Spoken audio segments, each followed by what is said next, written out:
नमो बुद्धाय दोस्तों। दोस्तों, मैं आपके सामने फिर उपस्थित हूँ एक नए वीडियो के साथ, नए विषय के साथ।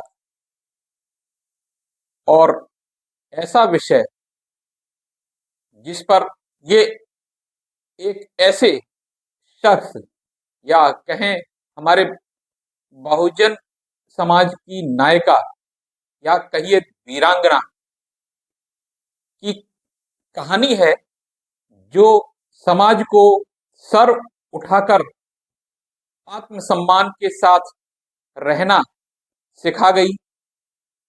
विशेषकर महिलाओं को, जो अत्यधिक दबी कुचली अवस्था में थी, उनको भी एक रास्ता दिखा गई। इस महानायिका पर इतना अधिक जुल्म हुआ, पितृसत्ता के द्वारा, जाति व्यवस्था के द्वारा, मनुवाद के द्वारा, लेकिन ये महानायिका विद्रोही तेवर की थी। इसने उन अत्याचारों के आगे सर झुकाना मुनासिब नहीं समझा, बल्कि उन अत्याचारों का प्रतिशोध किया, प्रतिरोध किया और अपने ही अंदाज में किया। और ऐसा कुछ कर दिखाया कि सारी दुनिया में हर एक विदेशी मीडिया की जुबान पर बस एक ही नाम था, और वो नाम था फूलन। तो जी हाँ दोस्तों, आज मैं आपके सामने कुछ दिलचस्प पहलू हमारी महानायिका वीरांगना फूलन देवी के जीवन से जुड़े हुए कुछ किस्से लेकर के आया हूं। उम्मीद है ये आपको अच्छा लगेगा, और अच्छा लगे तो उसको लाइक कीजिए, चैनल को सब्सक्राइब कीजिए दोस्तों अगर आप मेरे चैनल पर नए हैं, और इसको शेयर भी अधिक से अधिक कीजिए। तो दोस्तों, आज का वीडियो शुरू करते हैं। हमारे दलित बहुजन समाज में बहुत से समाज सुधारक, जाति विरोधी आंदोलनकारी हुए, जिनके संघर्ष और विजय की अनगिनत कहानियां हम जानते हैं। इन संघर्षों की सबसे रोचक बात यह रही है कि इनमें बहुजन महिलाओं और पुरुषों ने कंधे से कंधा मिलाकर संघर्ष किया है। ये गर्व का विषय है। लेकिन आज भी हमारे समाज में ऐसे भी लोग हैं जो इस बात से अनजान हैं, या उन्हें इस बात की गंभीरता का अंदाजा नहीं है कि आज हम इसी समाज की एक ऐसी महिला के बारे में बात करेंगे, जो महिला जिसने दमन के सामने झुकने से इनकार कर दिया। यह महिला है फूलन मल्लाह। फूलन मल्लाह की जिंदगी हमारे समाज की हर एक महिला के लिए प्रेरणा का स्रोत है। उनके बारे में बहुजन समाज के सभी जनों को न केवल पता होना चाहिए, बल्कि उससे शक्ति हासिल करने के मुकाम तक पहुंचना चाहिए। फूलन का जन्म 10 अगस्त 1963 में गौर का पुरवा नाम के एक छोटे से गांव में हुआ था, जो उत्तर प्रदेश के जालौन जिले में पड़ता है। माता मूला और पिता देवी सिंह मल्लाह की सबसे छोटी बेटी थी फूलन। 4 बच्चों में सिर्फ फूलन और उनकी एक बहन ही जीवित रह पाई थी। बचपन से ही फूलन एक विद्रोही प्रवृत्ति की थी। यह प्रवृत्ति उन्हें सही बात के पक्ष में मुखरता से बोलने में मदद करती थी। 11 साल की उम्र में रिश्तेदारों से, यानी कि जो इनके चाचा थे, एक जमीनी विवाद में फूलन ने अगुवाई करते हुए जब धरना दिया, तब उनके होश उड़ गए। फूलन तब तक नहीं हटी जब तक फूलन पर हमला करके उसे बेहोश नहीं कर दिया गया। ये लड़ाई फूलन पे शुरू होने वाली तमाम अत्याचारों और दुराचारों की सिर्फ एक झलक मात्र थी। 11 साल की उम्र में ही उनकी शादी अपने से तिगुने उम्र के आदमी से कर दी गई। उनके पति ने उनके साथ हर तरह की बदसलूकी की, बलात्कार किया, शारीरिक मानसिक रूप से शोषित किया। फूलन ने कई बार घर छोड़कर भागने की कोशिश की, पर अलग अलग वजहों से उन्हें सिर्फ निराशा ही हाथ लगी। इन्हीं निराशाओं के बीच फूलन बुंदेलखंड के डाकुओं से रूबरू हुई। इस बारे में फूलन का कहना है कि किस्मत को यही मंजूर था। डाकुओं के गैंग में शामिल होने के बाद भी फूलन पे होने वाले जुल्म में कोई कमी नहीं आई। तथाकथित उच्च जाति वाले उस गैंग के मुखिया बाबू गुज्जर ने फूलन के साथ मारपीट कर उसका शारीरिक शोषण भी किया। उसी गैंग के एक विक्रम मल्लाह नाम के डाकू से जब यह अपराध देखा नहीं गया, तब उसने बाबू गुज्जर को मारकर फूलन को छुड़ाया और खुद उस गैंग का नया मुखिया बन गया। इसी कड़ी में उसी गैंग दो राजपूत भाइयों को जब ये बात पता चली, तो जेल से निकलते ही वे फूलन और विक्रम के पास पहुंचे। उन दोनों ने फूलन पे इसका दोष डालने की कोशिश की, जिसके फलस्वरूप फूलन ने उन्हें कड़े शब्दों में डटकर जवाब दिया। विक्रम मल्लाह ने भी फूलन का समर्थन किया।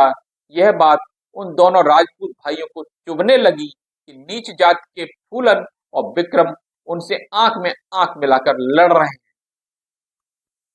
इस जातिगत विवाद के कारण दोनों पक्षों में खूंखार लड़ाई हुई, जिसमें विक्रम मल्लाह मारा गया। परिणाम स्वरूप फूलन को बंदी बना लिया गया। उन्हें बेहमई गांव ले जाया गया, जहां 3 हफ्तों तक ठाकुरों ने उनके साथ बलात्कार किया। मानवता को अभी और अधिक तार तार होना था। शोषण यहीं समाप्त नहीं हुआ। फूलन को पूरे गांव में बिना कपड़ों के घुमाया गया था। किसी तरह फूलन वहां से भागने में सफल रही। इतना सब सहने के बाद भी फूलन ने हार मानने से इनकार कर दिया और एक नई शुरुआत करने का निर्णय लिया। उन्होंने एक बार फिर अपने बल पर एक नया डाकू गैंग खड़ा किया और फरवरी 14, 1981 को वो काम कर दिखाया जिसने सब कुछ बदल कर रख दिया। उस शाम को वो अपने गैंग के साथ बेहमई पहुंची, जहां फूलन देवी ने 22 ठाकुर आदमियों को एक कतार में खड़ा कर मौत के घाट उतार दिया। ये फूलन देवी का समाज में पनपने वाले जाति के गुमान में बर्बर हो चुके अत्याचारियों को एक संदेश था। इस घटना के बाद फूलन ने राष्ट्रीय और अंतर्राष्ट्रीय स्तर पर चर्चा में आ गई। जब ऐसी घटनाएं घटती हैं, तब जातीय समाज में लकीर खिंच जाती हैं, या यूं कहें पहले से ही बनी लकीरें और गाढ़ी हो जाती हैं। सवर्ण समाज को ऐसे में कानून हाथ में लेने की असभ्यता नजर आती है, जबकि फूलन देवी को यह बेलगाम जातिवाद दमन के खिलाफ आखिरी रास्ता लगा। सवर्ण जुर्म करते हुए या देखते हुए कानून और संविधान के आईने में नहीं देखते। बहुजनों के लिए बेहमई कांड एक न्याय है, खास तौर पर उस कोण से जब न्याय की सारी व्यवस्थाएं बहुजनों के लिए काम करने से इनकारी हो जाएं। इसके पश्चात उनको पकड़ने के लिए पूरा तंत्र सक्रिय हो गया। बहुत कम लोग जानते हैं कि काशीराम जी ने फूलन देवी के आगे के जीवन का प्लान बनाया, आत्मसमर्पण के लिए माहौल बनाया और फिर राजनीति में प्रवेश कराया। साहब जानते थे कि फूलन को जिंदा नहीं छोड़ा जाएगा। फूलन की उम्र उस वक्त 20 साल थी जब उन्होंने अपने साथियों के समेत आत्मसमर्पण किया। फूलन देवी 11 साल जेल में अंडर ट्रायल रही। उनके खिलाफ मुकदमा भी शुरू नहीं हो सका था। 1994 में समाजवादी पार्टी की उत्तर प्रदेश सरकार ने उनके ऊपर लगे सभी मामलों से उन्हें बरी कर दिया। फूलन अंतर्राष्ट्रीय स्तर पर जानी और पहचानी जाने लगी और इसी संदर्भ में अलग अलग मंचों और स्थानों से उन्होंने बहुजनों और अल्पसंख्यकों की एकता की बात के महत्व पर जोर दिया। 15 फरवरी 1995 को फूलन देवी ने अपने पति सहित ऐतिहासिक दीक्षा भूमि में बौद्ध धर्म अपनाया। नारी सशक्तिकरण, सामाजिक न्याय और जाति उन्मूलन के संदर्भ में फूलन देवी का अहम और गंभीर योगदान रहा है। उन्होंने आगे चलकर 12 साल की एक मुस्लिम लड़की को गोद लिया। फूलन ने एकलव्य समाज की स्थापना कर मल्ला समाज, जिन्हें निषाद के नाम से भी जाना जाता है, की बेहतरी का बीड़ा उठाया था। 26 जुलाई 2001 को फूलन देवी की उनके घर के बाहर एक कथित राजपूत आदमी ने हत्या कर दी।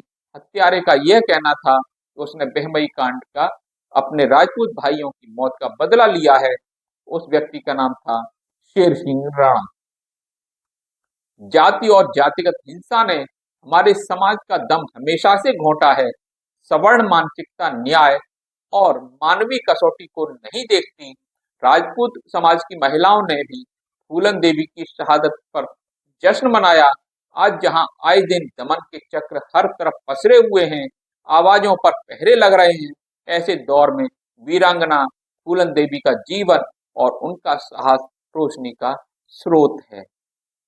दोस्तों, विदेशी मीडिया ने फूलन देवी को एक नाम दिया था, इंडियन रॉबिन हुड। दोस्तों, फूलन की दीवानी हो गई थी विदेशी मीडिया। भारत में एक फिल्म भी बनी उनके नाम पर और फिल्म का नाम था बैंडिट क्वीन। आप जानते होंगे, उसमें सीमा विश्वास ने फूलन देवी का रोल किया था। दोस्तों, ये था वीरांगना फूलन देवी के जीवन के जुड़े हुए कुछ पहलू जिन पर हमने प्रकाश डाला। इस कहानी से जो फूलन देवी की है, इससे हमें और हमारी बहनों को ये सीख लेनी चाहिए कि अत्याचार के आगे कभी घुटने न टेकें, उसके खिलाफ आवाज उठाएं और आवाज को बुलंदी से उठाएं।